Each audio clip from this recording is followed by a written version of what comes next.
घेराव किया, शहर में रैली निकाली, विरोध हो रहा था बढ़ते जलकर हम संपत्ति कर को लेकर। देखिए, जलकर, संपत्ति कर, मलबा शुल्क, खाली प्लाटों से कचरा शुल्क, ये तो हमारे प्रमुख मुद्दे थे ही।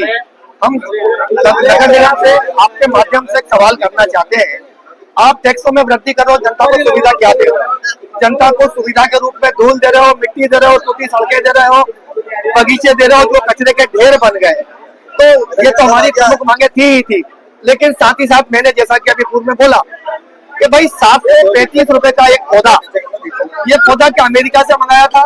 महापौर जी, आपका कोई रिश्तेदार है क्या? कौन था इसमें 735 रुपए का पौधे देने वाला?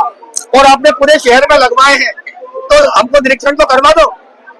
ये देवास की जो उजड़ा हुआ चमन बन गया देवास, तो कहीं वो 735 रुपए वाले पौधों के कारण तो नहीं बन गया? आपने सवाल खड़ा किया महापौर प्रतिनिधि की कुर्सी, तो बार बार ये चीज बोलना पड़ रही है, आपको 3.5 साल हो गए। देखिए, जहाँ तक मैंने इस लोकतंत्र को जितना समझा है, इस लोकतंत्र में विशेषकर नगर निगम की जो एक लोकल सरकार होती है, महापौर जैसे पद पे एक महापौर प्रतिनिधि की कोई भूमिका नहीं होती। 3.5 साल क्यों इंतजार किया? नहीं, हम तो चूंकि मैं और मनीष भैया 7 महीने पहले बने हैं, उसके पहले हमारे पूर्व अध्यक्ष ने भी ये मसला उठाया था। पता नहीं आप तक जानकारी आई कि नहीं आई, लेकिन हम लगातार इस मैटर को उठा रहे हैं कि भाई महापौर जवाब दे मीडिया के सामने आके। महापौर पति क्यों आ रहे हैं? जनता ने तो महापौर को चुना है ना, पति को थोड़ी चुना है। लेकिन दुख की बात है, वो मीटिंग में महापौर बन के बैठते हैं, कमिश्नर साहब को आदेशित करते हैं। अरे भाई, आइए से उनका मान सम्मान रखो। जी हर बात सौंदर्य प्रदेश को देवास शहर गिर रख दिया गया है। देवास शहर में एमआर का काम सौंदर्य को पूरा करना था, लेकिन समय बढ़ते रहने के कारण उसकी कीमत बढ़ जाती है और संसाधन जुटा नहीं पाते और शहर का नुकसान होता है। देवास शहर के उदासीन जनप्रतिनिधि, चाहे यहाँ के विधायक महोदया हो, चाहे यहाँ के महापौर महोदया हो, प्रतिनिधि हो, इन सब लोगों की इनमें इच्छा शक्ति का भाव है। मुझे लगता है शायद सौंदर्य से समझौता हो चुका है और उसी के संदर्भ में आज देवास विकास रुका हुआ है। आप देखिए, देवास के विकास में नया काम कौन सा हो गया? क्या देवास में कोई इंजीनियरिंग कॉलेज आ गया? क्या देवास में कोई मेडिकल कॉलेज आ गया? नगर निगम क्षेत्र में मैं कहना चाहता हूँ, क्या ऐसा विकास हो गया कि हम देवास के विकास में उन नेताओं को माने जो देवास में आज कर्णधार बने हुए हैं?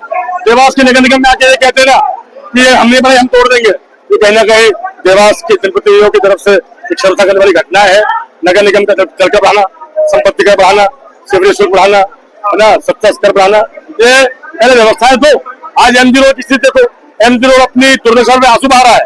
आज कोई व्यवस्था नहीं, कोई मास्टर प्लान नहीं है। और यहाँ पर आकर के बोले कि ये भवन हमने बनाया है और हम ये भवन तोड़ देंगे। हम तोड़ने में नहीं, तोड़ने में विश्वास रखते हैं। और मैं बता रहा हूँ महापरिषद में कि अब चलकर संपत्ति कर, कचरा शुल्क और ये सभी 15% बढ़ा दिए और मेरे विरोध करा तो उसको 10% कर दिया। और यहाँ पर बीजेपी के पार्षद कहते हैं कि हम आपसे टैक्स लेंगे तो विकास कैसे करेंगे? ये तो भारतीय जनता पार्टी के वार्ड है, फिर इनको गंदा पानी क्यों पिला रहा है दुर्गेश भाई? किससे रिश्वत लेनी है तुमने? देवास की अगर मैं बात करूं, बात तो बहुत सारी है करने को, लेकिन मैं कहना चाहता हूं कि सौंदर्य से कौन से दलाली खाएगी दुर्गेश भाई? पूरा देवास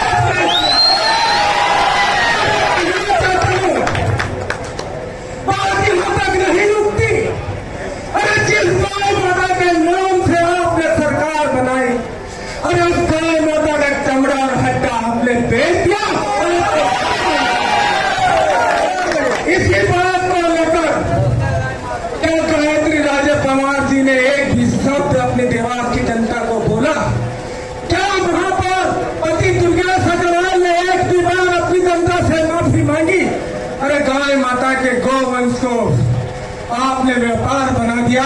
अरे हमको लज्जा आती है दुर्गेश भाई, हमको लज्जा आती है कि हमारे देवास में जहाँ 2 देवियों का वास है, इस जगह को तुमने कलंकित कर दिया। शर्माना चाहिए। इस बैरिकेड से ऐसा लगता है कि वाकई में यहाँ के महापौर ने, यहाँ पे रहे हुए आयुक्त ने काम नहीं किया है, इसीलिए हमने आज हमें यह रोका है। अगर हम भी महापौर रहे, हमने जब भी आंदोलन हुआ कभी बैरिकेड नहीं लगाया।